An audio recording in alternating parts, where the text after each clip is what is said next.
vivons une période historique où l'ordre du monde donne des signes de reliquéfaction pour redevenir malléable après s'être solidifié vers la fin de la Seconde Guerre mondiale. Une période révolutionnaire et dangereuse mais naturelle et inévitable. Une sorte de dynamique perpétuelle de la roche qui fond en magma pour se resolidifier, devenir à nouveau roche et ainsi de suite. L'histoire se répète. Ce texte est un travail sur l'évolution géopolitique du monde. Ce qui est en train de se passer n'est ni bon ni mauvais. C'est la marche de l'histoire. On peut faire des projections de ce qui va arriver sur la base d'événements historiques présentant des similarités mais personne ne peut prédire l'avenir. Il y aura toujours des singularités historiques, des événements imprédictibles et des signes noirs, pour reprendre l'expression de Nassim Nicolas Taleb. Un peu partout dans le monde, on assiste à des conflits médiatiques, économiques et politiques, des crises de gouvernance, des soulèvements et des révoltes. Asie, Europe, Amérique, Afrique, presque aucun continent n'est épargné. Les conflits changent de forme en fonction des spécificités des peuples, des cultures, de la géographie, de la pragmatique géopolitique, mais bien souvent, les enjeux restent grosso modo les mêmes, à savoir non-alignement ou refus d'un ordre mondial jugé léonin par certains contre otanisation pour le maintien du dollar. Aujourd'hui, nous vivons une période où il y a d'un côté un ordre établi qui sur sa lancée impérialiste maintient une dynamique de domination aussi bien matérielle qu'idéologique. Une domination qui vise en fonction de la nature, de la zone et du pays soit à conquérir, soit à intégrer et à satelliser les pays et les régimes, soit à les mettre hors d'état de nuire. D'un autre côté, nous avons une nouvelle approche géopolitique dont on ne sait pas encore si c'est un ordre alternatif, une solution de rechange, ou seulement un phénomène réactionnaire de refus à l'ordre établi. Un phénomène qui symbolise le refus de continuer à participer à un jeu, jugé truqué, un jeu qui maintient presque tout le monde en équilibre sauf l'inventeur du jeu lui-même. C'est l'équilibre de tout ce qui s'appuie sur la suprématie d'un seul, ou l'inverse. Une logique d'empire à peine voilée. Il n'y en a qu'un, le reste n'est que province.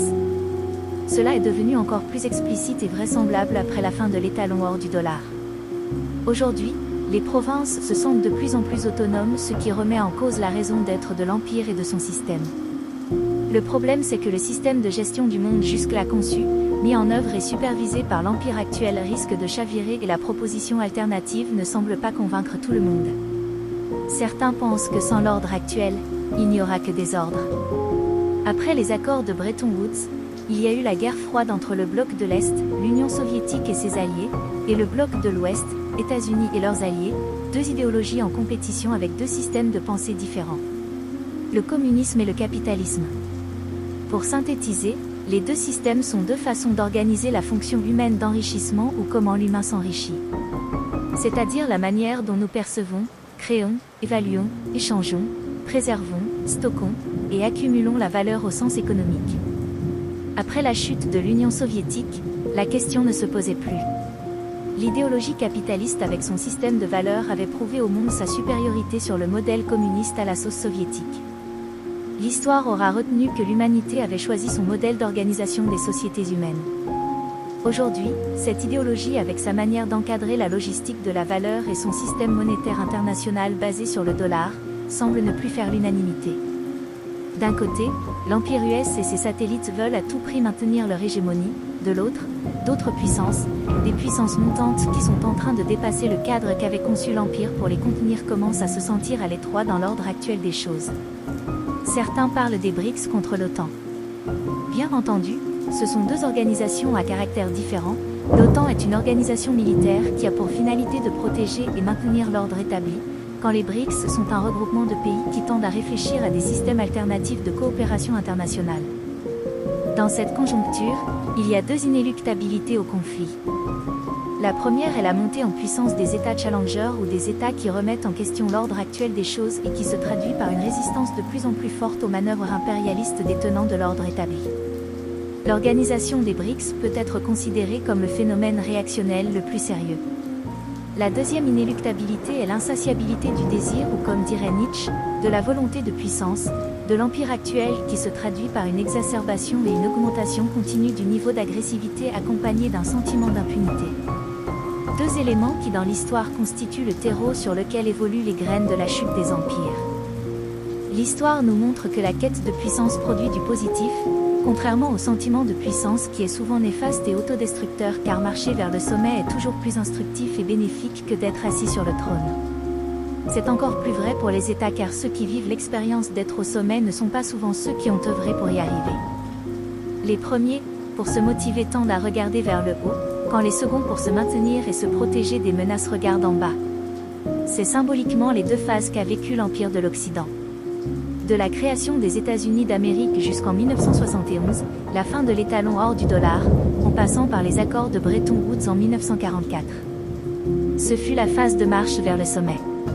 Ces deux dates marquent l'accès au trône du monde avec la dollarisation, la suprématie maritime, technologique et la domination du renseignement, ou encore l'extraterritorialité du droit américain. Un système unipolaire qui a maintenu un ordre plus ou moins maîtrisé selon la perspective où l'on se place. Aujourd'hui, nous assistons à une remise en question de cet ordre. Des points de friction apparaissent partout sur la planète, créant des zones de conflit qui en apparence peuvent sembler complètement indépendants les uns des autres, mais qui trop souvent sont liés.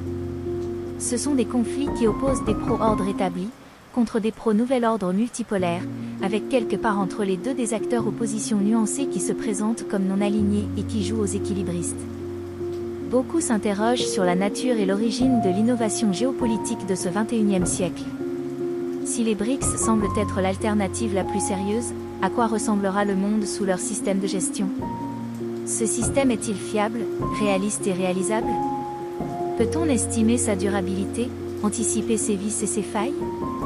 Est-ce que l'ordre actuel est capable de se régénérer, de se mettre à jour, de renégocier, de revoir son système de gestion du monde en tenant compte des évolutions des acteurs qui le composent? À noter qu'un système de gouvernance mondiale, ou d'un point de vue anthropologique, un modèle d'organisation de société humaine est en partie évalué sur sa capacité à garantir et à maintenir la paix mondiale en plus des conditions de progrès, de justice et d'équilibre.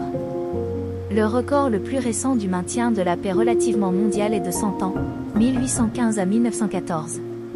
C'est la fameuse paix de 100 ans dont a parlé Karl Polanyi dans La Grande Transformation parue en 1944. L'histoire nous apprend que les périodes transitoires sont rarement paisibles. Or, si une transition entre deux systèmes doit s'opérer, dans quelles conditions se déroulera-t-elle?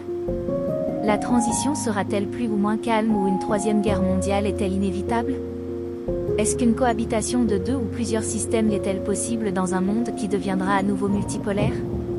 Ces questions sont posées d'un point de vue purement intellectuel, sans aucune démagogie ni dogmatisme. C'est une période riche en événements majeurs qui sont perceptibles pour ceux qui détiennent quelques clés de décryptage, et arrivent à concevoir les phénomènes, les mouvements géopolitiques et le théâtre médiatique mondial dans la globalité du monde et la continuité de l'histoire.